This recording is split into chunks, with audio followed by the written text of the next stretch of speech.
fantastic. Hi, Clint. Good. How you doing? Pal, I'm good. I'm good. How are you doing? I'm not doing too bad. You are not doing too bad. You're fantastic. So you are... He's cheated death, built an empire, and become the face of American grit. But behind Clint Eastwood's cold stare is a life story stranger than fiction. He survived a plane crash and swam through shark-infested waters. He kept entire families hidden from the public for decades. And the truth? He might not even know how many children he really has.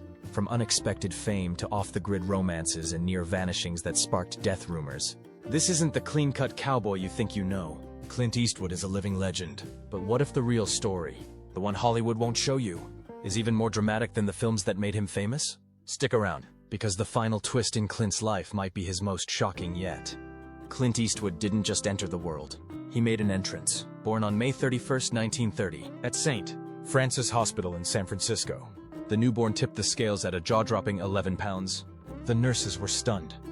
They dubbed him Samson after the biblical strongman, an early sign that Clint wasn't going to be ordinary. But strength alone wasn't going to make life easy. His parents, Clinton Sr. and Ruth Eastwood, came from working-class stock, with roots tracing back to England, Scotland, the Netherlands, and even a Mayflower passenger. Yet by the time Clint was born, the American dream was falling apart. The Great Depression had left millions scrambling, and the Eastwoods were no exception. Clint's father struggled to keep work, bouncing between jobs. First as a salesman, then as a factory worker, and even briefly as a detective in San Francisco. Wherever opportunity called, they followed. The result? Clint spent his earliest years in constant motion, never staying in one town long enough to plant roots. San Francisco, Sacramento, Reading, Spokane, then back to California. The moves weren't just inconvenient, they were disorienting. Clint never got the chance to settle, to make long-term friends or feel truly at home. That constant instability would shape him. He became reserved, observant, tough. Traits that would later become his trademark on screen. But they were forged in real-life survival, not Hollywood scripts. By 1940, the tide finally turned. The Eastwoods landed in Piedmont, an upper-class suburb in the Bay Area where his father found a steady job with the Georgia Pacific Company. Suddenly, they weren't scraping by anymore. They had a nice house, a swimming pool, and a country club membership. Status symbols that made Clint's life look picture-perfect on the surface. But Clint never fit the mold of the clean-cut country club kid. He wasn't interested in academics and didn't see much point in following rules. School bored him, and authority figures rubbed him the wrong way. He was held back a grade in junior high and had to take summer classes just to catch up.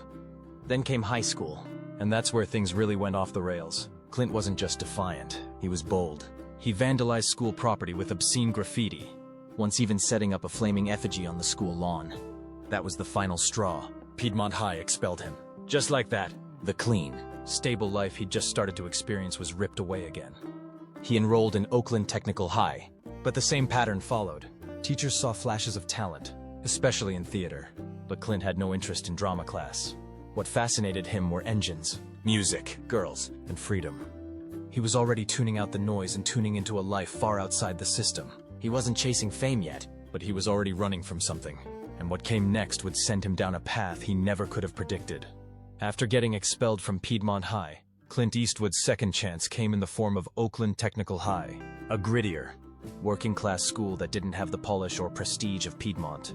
But Clint didn't care. He wasn't chasing prestige. He was chasing speed, sound, and freedom. At Oakland Tech, some teachers spotted his potential. They tried encouraging him to act in school plays, sensing a presence in him. Even then, that drew attention. But Clint had zero interest in stage lights. His idea of performance wasn't in front of an audience. It was behind a piano, in a garage, or behind the wheel of a fast car. He spent hours rebuilding engines, racing down back roads, and practicing piano until his fingers bled. One friend recalled watching him play until his knuckles cracked, driven not by ambition but obsession. He could have been a great athlete too, maybe basketball, but Clint preferred solo pursuits. Tennis, golf, music, machines, things he could control, things that didn't talk back. And school? That was optional. Official records are murky, but most believe Clint never actually graduated.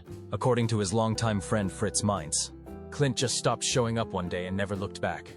Instead, he couch-hopped with friends, lived out of spare rooms, and drifted. No clear direction, no big dream, just raw instinct and the confidence that something would happen eventually. And then, it did.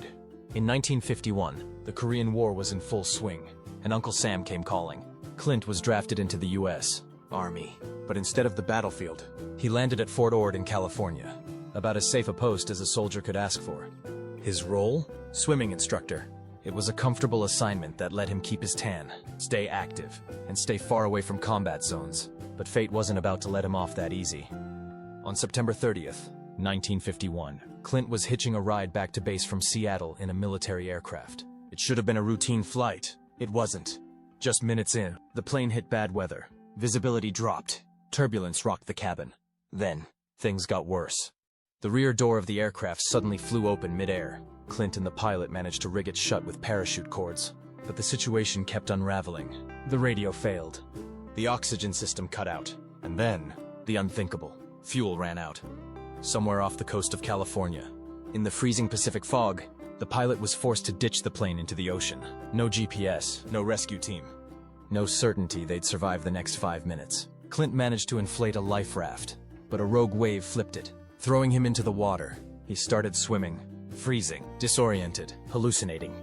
Estimates say he swam over 2 miles through dark, frigid waters, surrounded by sharks, just to reach land.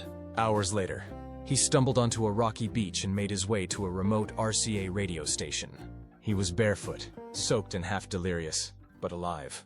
So was the pilot. That moment, nearly drowning, nearly disappearing into the sea, never left him. Years later, when he starred in Escape from Alcatraz, critics praised the realism of his scenes in the icy bay.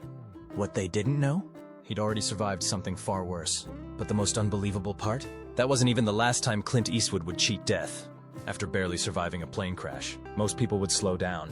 Clint Eastwood did the opposite. Back on dry land, he returned to odd jobs just to keep the lights on. Logging trees in Oregon, pumping gas, playing ragtime piano in Oakland bars. At one point, he was working at a pulp mill. Not exactly glamorous beginnings. But that raw, working man grit, it stuck with him forever. Then it happened, the kind of break you can't plan for. A friend invited Clint to a party in Malibu, where a casting assistant happened to be scouting fresh faces. They saw something in Clint. Tall, striking, that silent intensity. Before long, he landed a meeting with Universal and scored a contract. But acting? That part came later. First, he was cast as a glorified extra, just background filler with a square jaw and a steely stare. In 1959, after bouncing through a few forgettable roles, Clint landed his first big part, Rowdy Yates on the TV show Rawhide. The show was a hit, and Clint was suddenly in every living room in America. But it wasn't Rawhide that made him a star. Not even close. That moment came thousands of miles away in Italy. Director Sergio Leone was crafting a gritty, reinvented Western, and he needed someone who looked dangerous without saying a word. Clint was perfect. A fistful of dollars, followed by for a few dollars. More in the good, the bad, and the ugly. Introduced the world to the man with no name. The anti-hero with a squint, a slow drawl, and a faster trigger finger. These weren't just cowboy flicks. They were a revolution. Eastwood had gone from background actor to global icon, without ever really changing who he was. But just as he became a star, his films were about to take a darker, more dangerous turn. And reality would soon hit closer than anyone expected. By the 1970s, Clint Eastwood was no longer just a cowboy. He was a one-man justice system. In Dirty Harry, he played Inspector Harry Callahan, a San Francisco cop who didn't play by the rules, and didn't apologize for it. The role was a hit, a cultural lightning bolt. Suddenly, Eastwood wasn't just a star. He was a symbol of toughness, of vengeance, of the American man who handled business, no matter the cost. Critics called it dangerous. Fans couldn't get enough. Clint was rewriting the rules of cinema.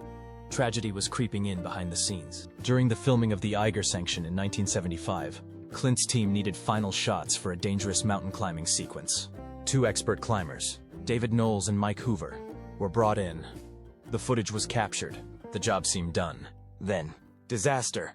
A rock slide hit without warning. Knowles was struck and killed instantly. Hoover was badly injured. The scene was horrifying, and made even worse by this chilling fact. The exact moment had been staged on camera just days earlier. Now, it was real. Clint was crushed. He nearly shut down the entire film out of guilt. But his crew convinced him to finish it, to honor the life and work of the man they lost. It wasn't the first time Eastwood had walked away from wreckage. But this time, it wasn't just about survival. It was about responsibility, and that weight. It stayed with him. Meanwhile, Clint was still showing his comedic chops in the Every Which Way But Loose films. starring opposite an orangutan named Clyde. Somehow, only Clint could go from mountaintop death scenes to bar brawls with a monkey. And still hold an audience. But behind the action and the laughter, something was shifting. His characters were getting darker, more complex, less bulletproof. And what came next wasn't just a shift in tone. It was a reckoning, one that would force Clint to confront not just villains on screen, but demons of his own. By the late 80s, Clint Eastwood wasn't just an action star anymore. He was becoming something more dangerous. Introspective, the tough guys he played were still packing heat. But now they carried emotional scars too. In Firefox, he was a fighter pilot gripped by PTSD. In Tightrope, a detective haunted not just by a killer, but by his own darkness. His characters started making mistakes, showing regret, bleeding not just physically, but psychologically. And behind the camera, Clint was evolving even faster. He began directing with sharper focus, shedding Hollywood gloss for raw storytelling. He took creative control of his work, and it paid off in a way that no one could ignore. In 1992, Unforgiven hit theaters, and it blew the genre apart. Clint returned to the Western, but this time, not as a fearless outlaw. He played William Money, a broken man with a violent past who's pulled back into the very darkness he tried to escape. It wasn't a power fantasy. It was a reckoning. The film stunned critics. It didn't glamorize the Old West. It gutted it. For the first time, a Clint Eastwood movie didn't end with a smirk. It ended with silence. That silence won him 2 Oscars, Best Director and Best Picture. But he wasn't done. In 2004's $1 Million Baby, Clint played a weary boxing trainer guarding a fortress of emotional pain. The film took a devastating turn, one that dealt with loss, loyalty, and the kind of heartbreak that Hollywood usually avoids. Critics called it a masterpiece. It won 4 Oscars. Then came Gran Torino, where Clint played Walt Kowalski, a racist, war-hardened vet, forced to confront everything he hates in others, and in himself. It wasn't a comeback. It was a warning shot from a man who had nothing left to prove, but everything left to say. Even the titles felt heavier. Mystic River, Letters from Iwo Jima, Changeling. These weren't popcorn flicks. They were stories about grief, morality, failure, and truth. Clint wasn't just acting anymore. He was using film to work through something deeper. Regret, guilt, legacy. But while the characters got darker, so did Clint's real life. Behind closed doors, the ghosts weren't just fictional, and what surfaced next would drag his private world into the public eye. Clint Eastwood built a career playing men who didn't follow the rules. And off-screen, that pattern followed him home. He married his first wife, Maggie Johnson, in 1953. On paper, it looked like the start of a grounded, all-American life. But within months, Clint was already having affairs. Some short-lived, others life-altering. And in true Eastwood fashion, the fallout was hidden. For decades, the first secret? A daughter named Lori Murray, born from an affair during his early Hollywood years. She was quietly placed for adoption, without Clint even knowing. For nearly 30 years, she lived her life unaware of who her biological father was. Then, in the 1990s, she hired a private investigator, uncovered the truth, and reached out. To her surprise, Clint welcomed her, but the bigger question still lingers. Did he really not know, or did he choose not to look? It wouldn't be the last time a hidden child emerged from Clint Eastwood's shadow. While still married to Maggie, Clint entered a 14-year relationship with stuntwoman Roxanne Tunis. From that, another daughter, Kimber Eastwood, was born. At first, Clint denied paternity. Later, he admitted it. And Kimber? She's spoken candidly about the emotional whiplash of growing up as Clint's secret child, once even pleading publicly for a closer relationship with him. As more secrets surfaced, so did more children. At final count, Eastwood is confirmed to have fathered 8 children with 6 different women, a number that surprised even longtime fans when the full picture came out. One of the most explosive chapters involved actress Sandra Locke. She and Clint met in 1972 on the set of The Outlaw Josie Wales, and despite both being in other relationships, the chemistry was instant. They moved in together, and, for a decade, it seemed like a committed partnership. But behind closed doors, Locke described something much darker. In a bitter lawsuit that rocked tabloids in the late 80s, she accused Clint of coercing her into multiple abortions, manipulating her career, and secretly building a second life with other women during their relationship. She sued for fraud and palimony and won a settlement, though she later claimed it came with broken promises. And while that drama unfolded publicly, Clint had already fathered 2 more children, Scott and Catherine, with flight attendant Jaslyn Reeves. That relationship was kept entirely off the radar. Birth certificates were filed with father unknown. Years later, when the truth came out, it made headlines again. Scott Eastwood, now an actor in his own right, has opened up about their unconventional bond. He says Clint didn't hand him anything. No fast track, no favors, just a lesson in self-discipline, work ethic, and showing up, even when it's hard. Clint's next major relationship was with actress Frances Fisher. They had a daughter, Francesca, and shared what appeared to be a softer, more stable bond. But again, it didn't last. Then came Dina Ruiz, a TV anchor 35 years his junior. They married in 1996, and it looked like Clint had finally settled down. They had a daughter, Morgan, but when Dina agreed to appear in a reality show, the cracks started to show. Clint, always intensely private, hated the exposure. The marriage unraveled and ended in 2013. Clint has since found quiet companionship with restaurant hostess Christina Sandra, a relationship that's notably low profile. No tabloids, no headlines, just the quiet stability he seems to have searched for his entire life. And through it all, Clint has managed one impossible balancing act, keeping his blended, complex family mostly intact. He's been seen at events with multiple exes, children from different mothers, even grandchildren, laughing, hugging, smiling. It's not the clean story Hollywood loves, but it's the one Clint Eastwood lived. And what came next showed the world that, even in old age, he still had one final act left in him. While Hollywood tracked his every romance and box office win, Clint Eastwood was quietly building an empire, one property at a time. To the public, he was the gritty anti-hero with a six-shooter, but behind closed doors, Clint was making high-level power moves most people never saw coming. Not in film studios, in real estate. It started with a dream, one born during his army days in the 1950s. While stationed at Fort Ord, Clint would often escape to nearby Carmel by the Sea, a peaceful coastal town with rugged cliffs and ocean air that seemed miles from the chaos of the world. He once said, "Someday I want to live here." Years later, not only did he move there, he bought a massive 15,000 square foot Spanish-style compound overlooking the coast, valued at over $20 million. But for Clint, it wasn't just about owning luxury. It was about preserving legacy. Case in point, Mission Ranch. In the 1980s, when developers threatened to bulldoze a historic ranch near his home, Clint stepped in, personally buying the land for $5 million to save it from demolition. The property was in ruins. Roofs caved in, plumbing destroyed, history nearly erased. But Clint didn't just restore it. He brought it back to life. He worked with craftsmen to preserve the original architecture. Chimneys were rebuilt by hand. Antique fixtures were sourced from across the country. Today, Mission Ranch stands as a luxury inn and restaurant, with sheep grazing out front and sunsets that look like oil paintings. It's not just a property. It's a love letter to the land he calls home. But that was just the beginning. In Bel Air, Los Angeles, Clint owns a 6,100 square foot Spanish villa, a fortress of calm behind towering gates. In Castle, California, he owns Rising River Ranch, a 100-acre paradise of rolling hills and open space.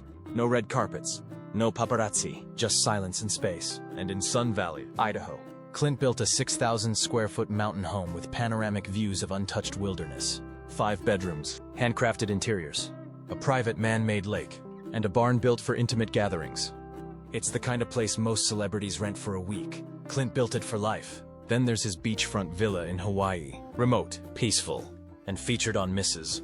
It's a place where Clint can slip away, surf the morning waves, and vanish from the spotlight completely. But perhaps his boldest project is Tahama Golf Club, a sprawling 2,000-acre development just outside Carmel. Not just a golf course, but a members-only sanctuary designed to fuse nature, art, and architecture. Clint helped design everything from the fairways to the chandeliers. Membership? Limited to just 300 people. This isn't just real estate. It's a private world built by Eastwood. For Eastwood, each property tells a different story. The mountains, the coast, the desert, the ranch, the sea. But all of them speak to the same idea. Clint Eastwood has spent a lifetime building places he can control. Quiet, private, timeless spaces where no script can change the ending. And as the world speculated about his health, his future, and his legacy, Clint Eastwood was already writing his next chapter from behind the camera. And from behind the gates of the empire, no one saw coming. In Hollywood, silence is rare. And when someone like Clint Eastwood disappears from the public eye, the rumors don't just start, they explode. For over 450 days, Clint Eastwood wasn't seen in public. No interviews, no event appearances, not even a golf outing. For a man who was once everywhere, it felt like he'd vanished. Whispers started spreading. It was an event they almost always attended together. But this time, the seat next to Scott was empty. Tabloids churned, fans panicked, Some even began posting tributes, convinced that Eastwood's silence meant the end had come quietly. And then, he reappeared. In April 2024, Clint Eastwood was photographed at a conservation event, hosted by none other than Jane Goodall. Right in his hometown of Carmel by the Sea. He wasn't frail. He wasn't hiding. He was smiling, rocking longer hair, a full white beard, and looking very much like a man still in control. It was the comeback no one saw coming. Weeks later, he was spotted on the set of Juror Num 2, a legal thriller he directed at the age of 94. The story follows a man who discovers he may be responsible for the crime he's been chosen to judge. Dark, psychological, classic Clint, but this time, from behind the camera, where he's arguably even more powerful. Photos from the Georgia set showed Eastwood fully engaged, giving notes to actors like Nicholas Hoult and Toni Collette, commanding respect with quiet focus. No cane, no chair, just presence. Behind the scenes, Clint credits his health to something simple: discipline. He sticks to a low-fat, high-protein diet, watches his cholesterol, walks daily, and he still lifts weights, a routine he started decades ago and passed down to his son. Scott, that lifestyle? It's more than health. It's legacy insurance, because Clint Eastwood doesn't just want to live longer. He wants to work longer, think sharper, direct, deeper. And when he finally steps away from the camera, he wants it to be on his own terms. But the real question isn't how long Clint Eastwood will keep going. It's what, exactly, he's still trying to say. Clint Eastwood's story isn't just the tale of a movie star. It's the journey of a man who never stopped evolving, even when the world begged him to stay the same.